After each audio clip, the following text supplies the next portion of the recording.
Vào một ngày tháng 12 năm 2010, tàu đánh cá Lurong-yu 2682 rời cảng với 33 con người trên bon, hướng về vùng biển Nam Mỹ đầy hứa hẹn. Không ai trong số họ ngờ rằng chuyến đi này sẽ trở thành một trong những bí ẩn đẫm máu nhất trong lịch sử hàng hải hiện đại. 8 tháng sau, khi con tàu được phát hiện và kéo về cảng, một sự thật kinh hoàng được phơi bày. Chỉ 11 người sống sót trở về, còn lại 22 thủy thủ đã biến mất không dấu vết. Những vệt máu loang lổ trên khắp con tàu đặt ra câu hỏi đầy đau đớn. Điều gì đã biến một chuyến đánh cá thông thường thành thảm kịch giữa đại dương mênh mông? Liệu những người sống sót kia thực sự là những nạn nhân may mắn, hay họ đang che giấu những bí mật đen tối? Các bạn đang theo dõi kênh Văn Tùng Siêu Kỳ Án và mình là Tấn Khoa. Hôm nay, chúng ta sẽ cùng nhau tìm hiểu một vụ án chấn động dư luận Trung Quốc, vụ thảm sát trên tàu cá Lurong-yu 2682. Trước khi bắt đầu, đừng quên để lại một like và subscribe để ủng hộ cho Văn Tùng Siêu Kỳ Án nhé. Cảm ơn các bạn rất nhiều. Nằm bên bờ Hoàng Hải, thành phố cảng Thạch Đảo thuộc tỉnh Sơn Đông là một trong những trung tâm hàng hải sầm uất nhất của Trung Quốc. Nơi đây không chỉ nổi tiếng với nghề cá lâu đời mà còn có các xưởng đóng tàu hiện đại, đóng góp quan trọng vào sức mạnh hàng hải quốc gia. Năm 2000, tàu cá Lurong-yu 2682 được hạ thủy tại Thạch Đảo. Sau một thập kỷ hoạt động hiệu quả, con tàu chuẩn bị cho chuyến đánh bắt kéo dài 2 năm tại Nam Thái Bình Dương vào tháng 10 năm 2010. Tuy nhiên, tình trạng thiếu hụt nhân lực đã khiến chuyến đi bị trì hoãn. Tuyển thủy thủ cho một chuyến hải trình dài ngày vốn đã khó khăn, nay lại càng gian nan hơn. Để thu hút lao động, công ty Senfa Aquatic Fullstar đưa ra hàng loạt ưu đãi hấp dẫn: tăng lương, cải thiện điều kiện làm việc, thưởng cho người giới thiệu, bao ăn ở cùng mức lương 1.000 tệ một tháng, 45.000 tệ một năm, cao hơn đáng kể so với mức trung bình của cử nhân đại học thời đó, 35.000 tệ một năm. Nhờ vậy, chỉ sau 2 tháng, công ty đã tuyển đủ 35 thủy thủ. Trong thời gian neo đậu tại cảng, một sự cố kỳ lạ xảy ra. Nghiêm, một đầu bếp trẻ vừa được tuyển, bất ngờ hoảng loạn giữa đêm và hét lớn: "Đoạt mạng!" Mọi người tìm kiếm khắp nơi nhưng không phát hiện điều gì bất thường. Thuyền trưởng Lý trấn an Nghiêm cho rằng anh vừa mất mẹ nên tâm lý không ổn định. Khoảng 1 giờ sáng, Nghiêm đột ngột mất tích. Sau một hồi tìm kiếm, họ phát hiện anh đang trôi dạt trên biển và kịp thời cứu sống. Vì lo ngại sức khỏe và tinh thần của anh không đảm bảo, thuyền trưởng quyết định để Nghiêm ở lại đất liền. Hạ Kỳ Dũng, một đầu bếp giàu kinh nghiệm, được chọn thay thế. Ngay trước ngày khởi hành, một thủy thủ khác cũng bất ngờ xin rút, giảm số lượng thủy thủ đoàn xuống còn 33 người. Lúc 12 giờ 28 phút trưa ngày 27 tháng 12 năm 2010, giữa tiếng reo hò và màn pháo hoa rực rỡ, tàu Lurong-yu 2682 oai hùng rời cảng Thạch Đảo, tiến thẳng ra vùng biển Thái Bình Dương bao la. Dưới sự chỉ huy dày dặn kinh nghiệm của thuyền trưởng Lý, 33 con người với những ước mơ, hy vọng và cả những bí mật riêng bắt đầu hành trình kéo dài 2 năm. Chuyến đi khởi đầu đầy trắc trở khi 18 trong số 33 thủy thủ không hề có giấy tờ hàng hải hợp lệ. Để tránh sự kiểm tra gắt gao của hải quan, những người này được bí mật rời tàu trước khi ra khỏi vùng biển nội địa. Sau khi vượt qua hàng rào kiểm soát, họ được đưa trở lại tàu bằng những chiếc thuyền nhỏ. Trên biển cả rộng lớn, thủy thủ đoàn là một tập hợp đa dạng những con người đến từ khắp nơi. Mỗi người mang theo một tính cách và một câu chuyện riêng. Thôi Dũng, một chàng trai đến từ Đại Liên, tham gia chuyến đi này để trả món nợ khổng lồ sau một đêm bài bạc tai hại. Khác với Thôi Dũng, Vương Bằng, một chàng trai 20 tuổi, lên tàu với khát khao khám phá thế giới, bất chấp sự phản đối gay gắt từ gia đình. Hoàng Cẩm Bác, 19 tuổi, xuất thân từ một gia đình giàu có ở Nội Mông, chọn biển cả làm nơi thực hiện những giấc mơ tuổi trẻ. Trong khi đó, Lưu Quý Đoạt lại khiến mọi người bất ngờ khi vay tiền để mua hẳn 165 bao thuốc lá, chất đầy lên giường ngủ của mình. Có lẽ đây là cách anh tận hưởng cuộc sống dài ngày trên biển. Đêm trước ngày khởi hành, một bữa tiệc chia tay nhỏ được tổ chức. Khi hóa đơn 2.000 nhân dân tệ khiến nhiều người lúng túng, Lưu Quý Đoạt bất ngờ đứng dậy thanh toán toàn bộ, kèm theo câu nói: "Tiền bạc không được mang lên tàu, cứ tiêu xài thoải mái đi." Hành động hào phóng này nhanh chóng giúp anh nhận được sự nể trọng từ các đồng đội. Không lâu sau, Lưu Quý Đoạt và Hoàng Cẩm Bác trở thành bạn thân. Với bản tính ham học hỏi, Hoàng Cẩm Bác thường tìm đến Lưu Quý Đoạt để học hỏi kinh nghiệm biển cả. Đáp lại, Lưu Quý Đoạt tận tình chỉ dạy, không chỉ trở thành người anh dẫn dắt mà còn sẵn sàng chia sẻ cả thuốc lá cho Hoàng Cẩm Bác. Trên tàu Lưu Rong Du, các nhóm nhỏ dần hình thành dựa theo quê quán. Nhóm Đại Liên gồm khoảng 10 người do thuyền trưởng Lý dẫn dắt. Đây là nhóm sở hữu những thành viên giàu kinh nghiệm nhất, đảm nhiệm việc vận hành con tàu. Đầu bếp Hạ Kỳ Dũng cũng là một nhân vật quan trọng trong nhóm này. Ngược lại, nhóm Nội Mông với 4 đến 5 người, do các Nhật Hộ lãnh đạo, lại khá khép kín. Họ thường giao tiếp bằng tiếng địa phương và ít hòa nhập với các nhóm khác. Nhóm Đông Bắc, dẫn đầu bởi Lưu Quý Đoạt, có thành phần đa dạng hơn. Nhóm này không chỉ bao gồm Hoàng Cẩm Bác, người Nội Mông, mà còn cả một thủy thủ từ Đại Liên. Đáng chú ý, cả hai người này dường như trung thành với Lưu Quý Đoạt hơn là nhóm đồng hương của mình. 12 thủy thủ còn lại không thuộc nhóm nào cụ thể, giữ thái độ trung lập và ít can dự vào các mối quan hệ phức tạp trên tàu. Sau 2 tháng lênh đênh trên biển, tàu Lưu Rong Du 2682 cuối cùng cũng đến vùng biển Peru. Ban đêm, cuộc săn mực bắt đầu. Những ánh đèn pha rực sáng thu hút đàn mực khổng lồ, tạo điều kiện lý tưởng để thả lưới. Tại vùng biển Nam Mỹ giàu hải sản này, cuộc sống trên tàu cá Trung Quốc là chuỗi ngày lao động cực nhọc. Ngư dân phải đối mặt với cái lạnh thấu xương vào ban đêm và sức nóng hầm hập tỏa ra từ những chiếc đèn pha công suất lớn.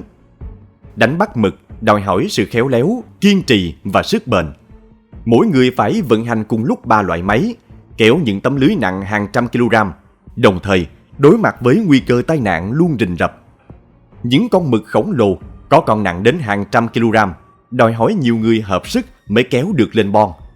Độ ẩm cao cùng nước biển khiến da tay của ngư dân thường xuyên bị bong tróc, đau rát.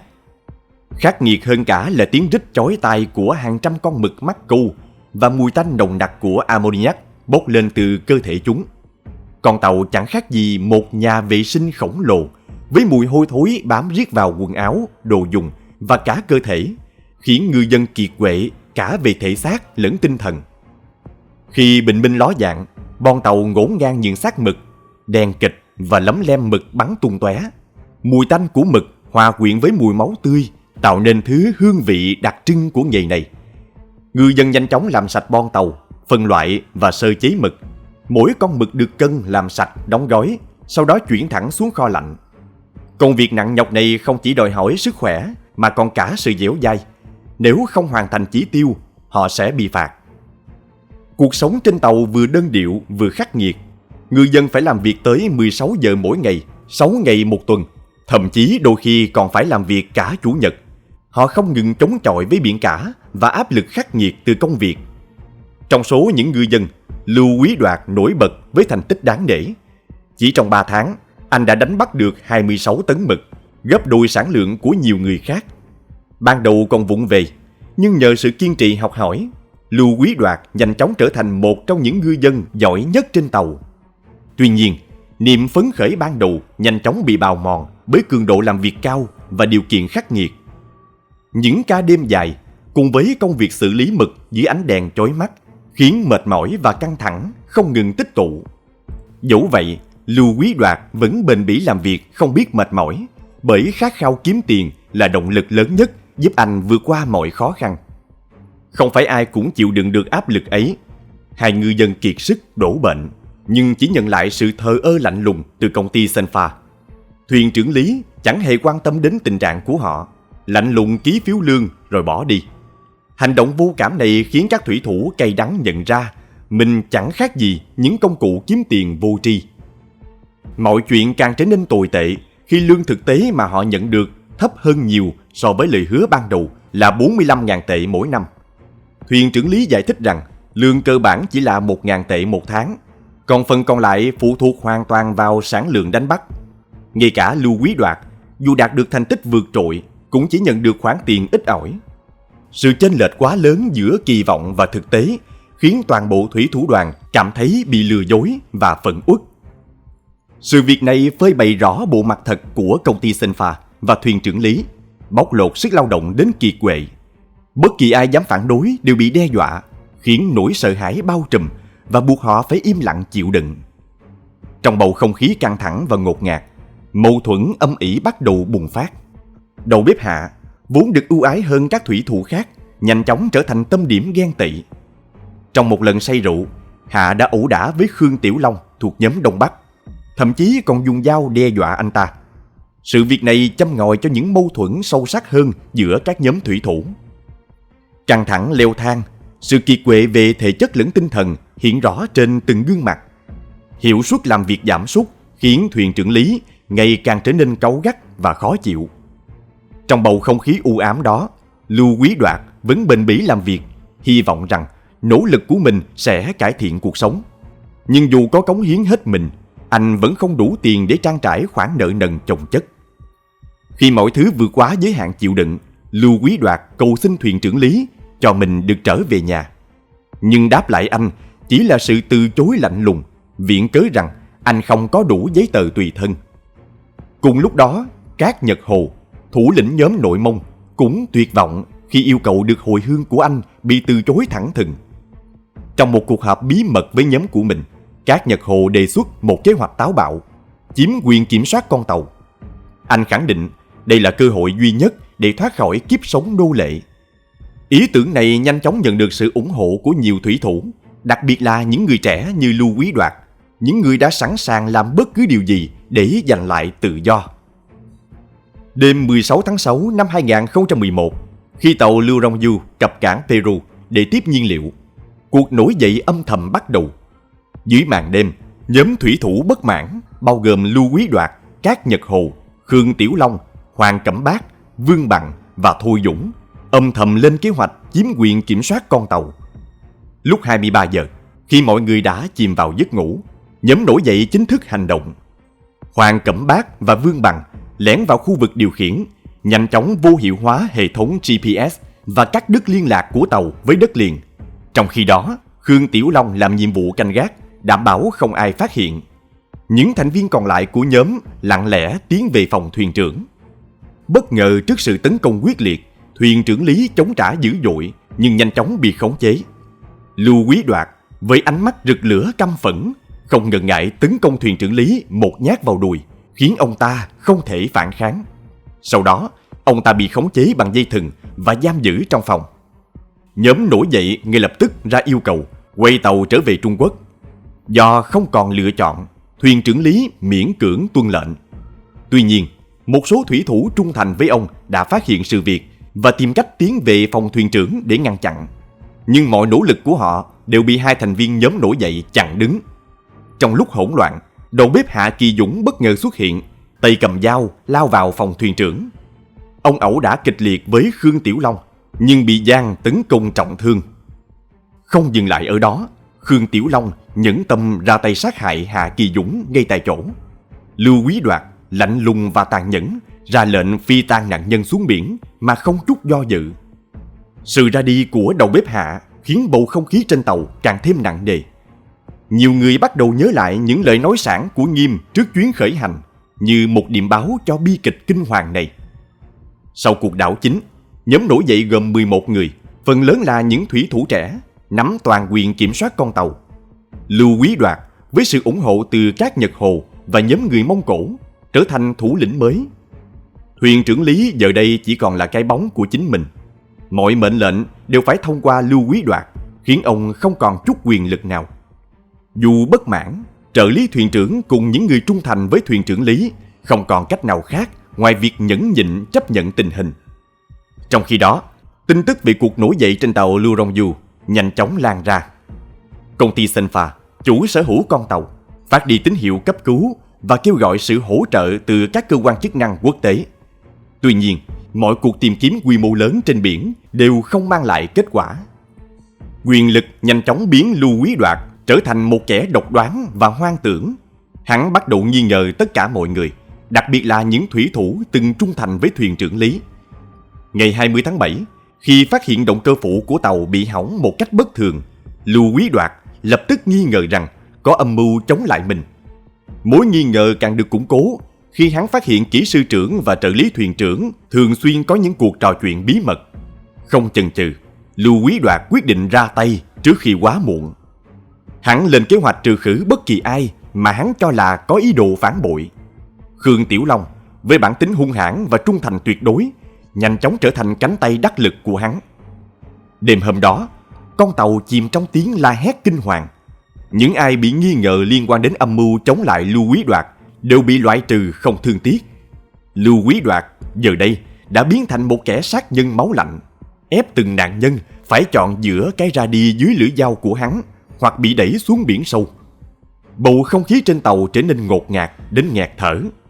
Những tiếng thét xé lòng và ánh mắt tuyệt vọng của nạn nhân ám ảnh toàn bộ thủy thủ đoàn. Lưu Quý Đoạt giờ đây không còn chút nhân tính, tuyên bố rằng bất kỳ ai phản đối đều sẽ chịu chung số phận. Quyền lực khiến Lưu Quý Đoạt trở nên cuồng loạn. Hắn thanh trừng tàn bạo bất kỳ ai bị nghi ngờ phản bội mình. Chỉ trong vòng vài ngày, 6 người đã bị sát hại, khiến bầu không khí trên con tàu trở nên ngột ngạt và kinh hoàng hơn bao giờ hết. Không hề tỏ ra hối hận, Lưu Quý Đoạt bắt đầu lên kế hoạch bỏ trốn sang Nhật Bản. Hắn yêu cầu từng thủy thủ gọi điện về nhà xin tiền, viện lý do cần chi phí để làm giả giấy tờ nhập cảnh. Tuy nhiên, hầu hết các thủy thủ đều không thể đáp ứng yêu cầu này, khiến Lưu Quý Đoạt cực kỳ tức giận. Trong khi đó, sự bất mãn âm ỉ trong lòng những người Mông Cổ ngày càng lớn. Các Nhật Hồ từ lâu đã nghi ngờ ý đồ thực sự của Lưu Quý Đoạt, bắt đầu đặt câu hỏi liệu kế hoạch trốn sang Nhật Bản có phải là thật hay chỉ là cái cớ để Lưu Quý Đoạt loại bỏ phần lớn thủy thủ và chỉ mang theo những người thân tín nhất. Lo sợ điều tồi tệ nhất sẽ xảy ra, các Nhật Hồ quyết định tìm đến Hoàng Cẩm Bác để chia sẻ những nghi ngờ của mình. Khi nghe những lời đó, Hoàng Cẩm Bác rùng mình. Những hành động gần đây của Lưu Quý Đoạt đột nhiên hiện ra rõ ràng hơn trong tâm trí anh. Những cơn giận bất thường, những ánh mắt dò xét và những cuộc thanh trừng không khoan nhượng. Hoàng Cẩm Bác quyết định tin tưởng các Nhật Hồ và hứa sẽ hợp tác để đối phó với Lưu Quý Đoạt. Sau đó, các Nhật Hồ âm thầm tập hợp những thủy thủ Mông Cổ còn lại dưới bon tàu. Anh công khai kế hoạch của mình, đồng thời kêu gọi họ cùng đoàn kết để lật đổ Lưu Quý Đoạt. Đáp lại, anh nhận được sự ủng hộ tuyệt đối. Với nỗi lo ngập tràn, Hoàng Cẩm Bác tìm đến Lưu Quý Đoạt để thăm dò ý định của hắn. Tuy nhiên, mọi lời nói và hành động của anh đều bị Lưu Quý Đoạt quan sát kỹ lưỡng, khiến Hoàng Cẩm Bác cảm thấy căng thẳng tột độ. Một ý nghĩ lóe lên trong đầu Lưu Quý Đoạt: liệu các Nhật Hồ và đồng bọn đã phát hiện ra âm mưu của mình? Nhìn ánh mắt bối rối và vẻ bất an của Hoàng Cẩm Bác, Lưu Quý Đoạt càng củng cố nghi ngờ. Hắn im lặng quan sát, nở một nụ cười lạnh lẽo khiến Hoàng Cẩm Bác chỉ biết cúi đầu, im lặng gật đầu đồng ý bất kỳ điều gì hắn nói. Quyền lực đã hoàn toàn làm mờ mắt Lưu Quý Đoạt. Hắn nhanh chóng đưa ra một quyết định tàn nhẫn. Lưu Quý Đoạt tìm đến thuyền trưởng Lý, người vẫn đang bị giam giữ trong cabin, dửng dưng trước bầu không khí ngột ngạt và đầy sát khí đang bao trùm con tàu.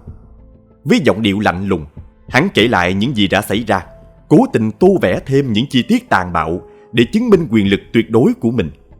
Tay tôi đã nhuốm máu của nhiều thủy thủ, hắn tuyên bố không chút do dự. Sau đó, Lưu Quý Đoạt ép thuyền trưởng Lý phải hợp tác với mình nếu muốn sống sót. Đồng thời, hắn khéo léo gieo rắc vào tâm trí thuyền trưởng Lý rằng các Nhật Hồ mới là kẻ chủ mưu thực sự đứng sau mọi âm mưu phản bội. Bị dồn vào bước đường cùng, thuyền trưởng Lý đành miễn cưỡng đồng ý. Khi màn đêm buông xuống, Lưu Quý Đoạt triệu tập những kẻ trung thành nhất của mình, bao gồm thuyền trưởng Lý và Thôi Dũng. Hắn viết một danh sách những người cần bị loại bỏ, sau đó giao nhiệm vụ cho từng người. Thôi Dũng với con dao trong tay được lệnh thực hiện những hành động man rợ nhằm đánh thức con thú trong lòng mọi người. Thuyền trưởng Lý dù tay run rẩy vẫn phải cầm vũ khí và đứng chờ trên bon tàu như một con rối trong tay Lưu Quý Đoạt. Tuy nhiên, Lưu Quý Đoạt vốn đầy hoài nghi, âm thầm sai người theo dõi ông ta để đảm bảo không có sự phản bội nào. Kế hoạch tàn độc tiếp diễn khi Lưu Quý Đoạt tìm đến các Nhật Hồ với một lời nói dối nguy hiểm. Hắn bịa ra rằng thuyền trưởng Lý đã phản bội và rằng hắn cần sự hợp tác của các Nhật Hồ để ra tay trước với Thôi Dũng. Để thực hiện kế hoạch, Lưu Quý Đoạt yêu cầu Cát Nhật Hồ giao cho hắn con dao của mình. Không mảy may nghi ngờ, Cát Nhật Hồ mang dao lên bon tàu. Nhưng đó chỉ là một cái bẫy. Khi Cát Nhật Hồ vừa bước chân lên bon, thuyền trưởng Lý và Thôi Dũng bất ngờ phục kích. Tiếng kêu cứu thất thanh của anh vang vọng khắp con tàu, nhưng không ai dám ra mặt giúp đỡ. Trong cơn hoảng loạn và đau đớn, Cát Nhật Hồ buộc phải khai ra danh sách những người mà hắn cho rằng là đồng bọn. Sau đó, anh bị đẩy xuống biển trong sự lạnh lùng của Lưu Quý Đoạt. Không dừng lại ở đó, những người bị coi là phản loạn lần lượt bị truy lùng và thủ tiêu ngay trong đêm. Tiếng la hét, chửi rủa vang vọng khắp con tàu, như một bản giao hưởng kinh hoàng của tử thần. Lưu Quý Đoạt và thuyền trưởng Lý lần lượt sử dụng loa phóng thanh để công khai danh tính những kẻ phản bội, gieo rắc nỗi sợ hãi cho toàn bộ thủy thủ đoàn. Điều đáng ngạc nhiên là Hạng Lập Sơn và trợ lý thuyền trưởng, hai người dường như có liên quan đến các âm mưu chống lại Lưu Quý Đoạt, lại tỏ ra vô cùng trung thành với hắn, khiến nhiều người không khỏi nghi ngờ. Lúc 4 giờ sáng, động cơ tàu bất ngờ ngừng hoạt động, khiến cả tàu rơi vào hỗn loạn. Nguyên nhân được xác định là do van chính bị mở. Điều đáng ngờ là kỹ sư thứ hai, người duy nhất biết cách vận hành và sửa chữa van này, đã biến mất. Trong khi con tàu bắt đầu chìm dần, thủy thủ đoàn hoảng loạn, vội vàng bơm nước để cầm cự. Theo lệnh của Lưu Quý Đoạt, họ nhanh chóng đóng các bè cứu sinh, chuẩn bị cho tình huống xấu nhất. Cùng lúc, Lưu Quý Đoạt và thuyền trưởng Lý nỗ lực sửa chữa thiết bị liên lạc để gửi tín hiệu SOS, hy vọng nhận được cứu hộ. Tuy nhiên, khi bè cứu sinh được hạ thủy, dây cáp bất ngờ bị đứt, khiến chiếc bè trôi dạt ra xa, mang theo 4 người bị coi là phản bội. Sự việc kỳ lạ này khiến những người còn lại ngỡ ngàng, bởi mặc dù bè đã rời tàu, nhưng con tàu vẫn không chìm như họ dự đoán. Giữa cơn đói khát và tuyệt vọng, Lưu Quý Đoạt bắt đầu nghi ngờ những người đã trốn trên chiếc bè. Hắn tìm cách đổ toàn bộ trách nhiệm cho họ, tuyên bố rằng chính họ là nguyên nhân gây ra những bất ổn trên tàu. Bất ngờ, chiếc bè bị dòng nước đẩy ngược trở lại phía con tàu nhờ một chiếc neo dù mắc kẹt. Những người trên bè trong cơn hoảng loạn cố gắng cắt dây neo để thoát thân, nhưng mọi nỗ lực đều vô ích. Thuyền trưởng Lý, trong một quyết định tàn nhẫn, ra lệnh tấn công chiếc bè. Các thủy thủ bắt đầu ném đá xuống biển, nhắm vào những người trên bè. Dưới sự chỉ huy của Lưu Quý Đoạt, một người trên bè bị kéo lên bon tàu. Trước khi bị hành quyết, người này run rẩy van xin: "Lưu Quý Đoạt, chúng ta là anh em." Nhưng ánh mắt của Lưu Quý Đoạt lạnh lẽo đến tàn nhẫn. Không chút do dự, hắn kết liễu mạng sống của người này ngay trước mặt thủy thủ đoàn. Sau hàng loạt vụ án mạng kinh hoàng, số người sống sót trên tàu Lưu Rong Du 2682 chỉ còn lại 11 trong số 33 thủy thủ ban đầu. Động cơ vẫn không thể khởi động và họ chỉ còn biết chờ đợi cứu hộ. Nhưng điều đáng sợ hơn cả là nỗ lực che giấu tội ác của những kẻ còn sống. Thuyền trưởng Lý cùng Lưu Quý Đoạt dựng lên một kịch bản hoàn hảo để lừa dối các cơ quan chức năng. Họ đổ mọi tội lỗi lên Cát Nhật Hồ và những người đã trốn trên chiếc bè, khẳng định rằng một cơn bão dữ dội và màn đêm đen kịch đã che giấu thảm kịch xảy ra trên tàu. Theo lời khai, Cát Nhật Hồ và đồng bọn đã tàn sát những thủy thủ khác, cướp bè và bỏ trốn, để lại 11 nạn nhân bị mắc kẹt trên con tàu ma ám. Gần 1 tháng sau, tàu Lưu Rong Du 2682 được cứu hộ. Nhưng khi đặt chân lên đất liền, những người sống sót lập tức bị cảnh sát bao vây. Trong phòng thẩm vấn, Đoàn Chí Phương, một trong 11 người sống sót, lặp lại lời khai đã được dàn dựng trước. Cát Nhật Hồ đã làm tất cả. Tuy nhiên, anh ta biết rõ sự thật rằng Lưu Quý Đoạt mới là kẻ chủ mưu đứng sau mọi tội ác. Một cảnh sát bước vào, ánh mắt sắc bén nhìn Đoàn Chí Phương. "Chúng tôi có đủ bằng chứng, anh nên khai thật." Ông ta nói, đồng thời ném một tập hồ sơ dày cộp lên bàn. "Những người khác đã khai hết rồi." Đoàn Chí Phương trùng lòng trước những lời nói ấy. Nhưng trong một khoảnh khắc tuyệt vọng, anh xé nát tờ khai trước mặt các điều tra viên. Dẫu vậy, sự thật dần được phơi bày qua những bằng chứng vật chất không thể chối cãi. Hoàng Cẩm Bác, người trẻ tuổi nhất trong nhóm còn lại, là người đầu tiên gục ngã.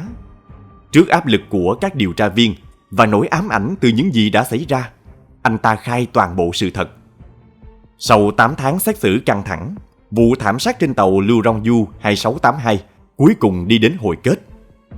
6 kẻ thủ ác bao gồm Lưu Quý Đoạt, thuyền trưởng Lý, Khương Tiểu Long, Vương Bằng, Lưu Thành Kiến và Hoàng Cẩm Bác lĩnh án tử hình. Những người khác cũng nhận mức án nghiêm khắc từ 4 năm tù giam đến tù chung thân. Trong tù, Lưu Quý Đoạt ngoan cố không nhận tội, tiếp tục mưu tính trốn thoát, nhưng mọi nỗ lực đều thất bại. Khi cái chết đến gần, hắn rơi vào trạng thái tuyệt vọng, không thể đối diện với những gì mình đã gây ra. Các gia đình nạn nhân nhận được khoản bồi thường, nhưng nỗi đau mất mát là không thể nguôi ngoai. Câu hỏi về trách nhiệm của công ty Senfa, chủ sở hữu con tàu, vẫn chưa có câu trả lời thỏa đáng. Vài năm sau, một bộ phim tài liệu mang tên One Way Ticket được hoàn thành, hứa hẹn sẽ phơi bày những góc khuất kinh hoàng của vụ án Lưu Rong Du 2682. Tuy nhiên, ngay trước thềm công chiếu, bộ phim bất ngờ bị cấm, khiến dư luận không khỏi bàng hoàng. Nhiều câu hỏi được đặt ra: vì sao một bộ phim tài liệu lại bị kiểm duyệt? Có điều gì đang bị che giấu đằng sau thảm kịch này? Đoàn Chí Phương, một trong những nhân chứng sống sót, trở về với cuộc sống đời thường, nhưng những ám ảnh về quá khứ vẫn đeo bám anh. Trong một lần trò chuyện, anh nhớ lại câu nói lạnh lùng của Lưu Quý Đoạt: đoạt mạng người trên biển chẳng có gì là tội lỗi cả. Câu nói ấy như một lời nguyền, ám ảnh tâm trí anh không dứt. Đoàn Chí Phương khao khát làm sáng tỏ sự thật, kiện công ty tàu biển Senfa vì những hành vi sai trái của họ. Nhưng anh tự hỏi, liệu có ai dám đứng ra làm chứng? Liệu sự thật cuối cùng có được đưa ra ánh sáng? Vụ án Lưu Rong Du 2682 không chỉ phơi bày lòng tham và sự tuyệt vọng của con người, mà còn là lời cảnh tỉnh về những góc khuất trong ngành đánh bắt cá và điều kiện làm việc khắc nghiệt của ngư dân. Mỗi người lao động xứng đáng được đối xử nhân đạo và công bằng. Vụ án này nhắc nhở chúng ta về trách nhiệm xã hội của doanh nghiệp và cộng đồng, cũng như tầm quan trọng của nhân tính và lòng trắc ẩn, đặc biệt trong những hoàn cảnh khắc nghiệt nhất. Cảm ơn các bạn đã theo dõi. Nếu bạn có suy nghĩ gì về vụ án này, hãy để lại bình luận bên dưới nhé. Đừng quên nhấn like, subscribe và bật chuông thông báo để không bỏ lỡ những video sau trên kênh Văn Tùng Siêu Kỳ Án. Hẹn gặp lại các bạn trong những câu chuyện tiếp theo.